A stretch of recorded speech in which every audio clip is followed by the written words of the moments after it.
Surprise धरने से JNC तक राहुल गांधी का जननायक रूप। देश देख रहा है भारत का अगला प्रधानमंत्री। जी हाँ दोस्तों, आप देखना शुरू कर चुके हैं एजीआई न्यूज। भारत की राजनीति में एक ऐतिहासिक और क्रांतिकारी बदलाव देखने को मिल रहा है। कभी विरोधियों द्वारा अनर्गल आलोचना झेलने वाले कांग्रेस सांसद और लोकसभा में नेता प्रतिपक्ष राहुल गांधी आज देश के सबसे लोकप्रिय, आक्रामक और जमीन से जुड़े जननायक के रूप में उभर चुके हैं। संसद के भीतर सरकार को घेरने से लेकर सड़कों पर प्रशासनिक तानाशाही के खिलाफ आधी रात को धरने पर बैठने तक राहुल गांधी की ये नई कार्यशैली ये साफ संकेत दे रही है कि भारत को उसका अगला दूरदर्शी और निडर प्रधानमंत्री मिलने जा रहा है।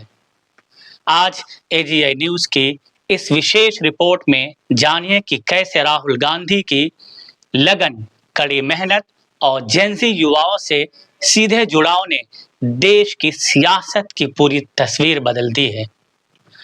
राहुल गांधी अब केवल बंद कमरों या प्रेस कॉन्फ्रेंस तक सीमित नेता नहीं हैं। वे किसी भी पूर्व सूचना के बिना सीधे प्रशासनिक दफ्तरों और पीड़ित जनताओं के बीच पहुंचकर मोर्चा खोल देते हैं। पीड़ित छात्र को न्याय दिलाने का संकल्प। अचानक डीसीपी दफ्तर पहुंचे, पुलिस की हिला हवाली पर 6 घंटे का सरप्राइज धरना, मजबूरन दर्ज हुई एफआईआर। हाल ही में छात्र आंदोलन के दौरान पैलेट गन से गंभीर रूप से घायल 19 वर्षीय छात्र साहिल लोचप की एफआईआर दर्ज कराने के लिए राहुल गांधी खुद अचानक दिल्ली के डीसीपी ऑफिस पहुंच गए।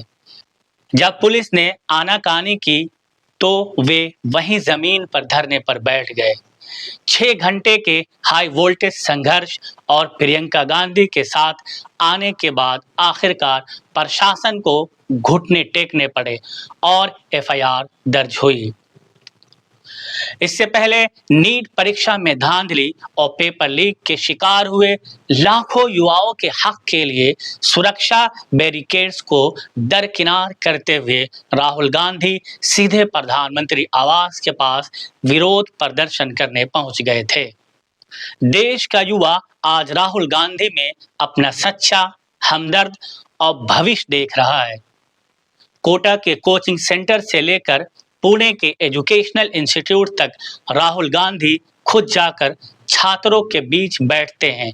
कोचिंग का मानसिक दबाव, पेपर लीक का दर्द, भर्तियों में देरी और बेरोजगारी जैसे मुद्दों पर वे सीधे युवाओं से बात करते हैं। पुणे के कार्यक्रम में उन्होंने शिक्षा और महिला सुरक्षा पर अपनी बेबाक राय रखे।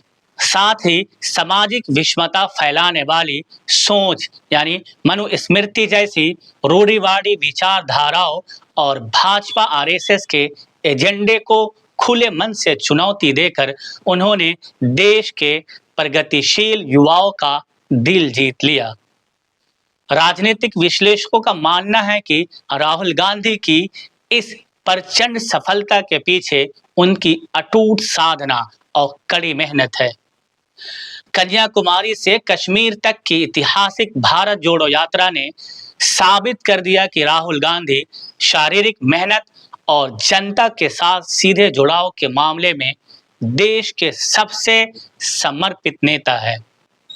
2024 में लोकसभा में नेता प्रतिपक्ष बनने के बाद से उन्होंने संसद के भीतर सरकार की कमियों को उजागर किया है और बाहर सड़कों पर उतरकर जनता की लड़ाई लड़ी है। मतदाता सूची में पारदर्शिता हो या राष्ट्रीय सुरक्षा का मुद्दा हो, वे हर मोड़ पर देश के प्रहरी बनकर खड़े रहते हैं। सत्ता पक्ष की बौखलाहट और अनर्गल आरोपों के बावजूद देश की जनता का भरोसा राहुल गांधी पर लगातार बढ़ रहा है। वे केवल चुनाव जीतने की राजनीति नहीं कर रहे हैं, बल्कि देश के आखिरी व्यक्ति, मजदूर, महिला और युवा की आवाज बन रहे हैं। बिना किसी अहंकार के जमीन पर उतरकर लड़ने वाला, युवाओं के आंसुओं को पोंछने वाला और तानाशाही के आगे न झुकने वाला ये नेता ये साबित कर रहा है कि भारत का आने वाला भविष्य बेहद सुरक्षित और मजबूत हाथों में जाने वाला है। या दोस्तों, देश प्रदेश की हर सच्ची और अच्छी खबर के लिए जुड़े रहिए हमारे साथ। मैं रिजवान अख्तर, AGI न्यूज़ से।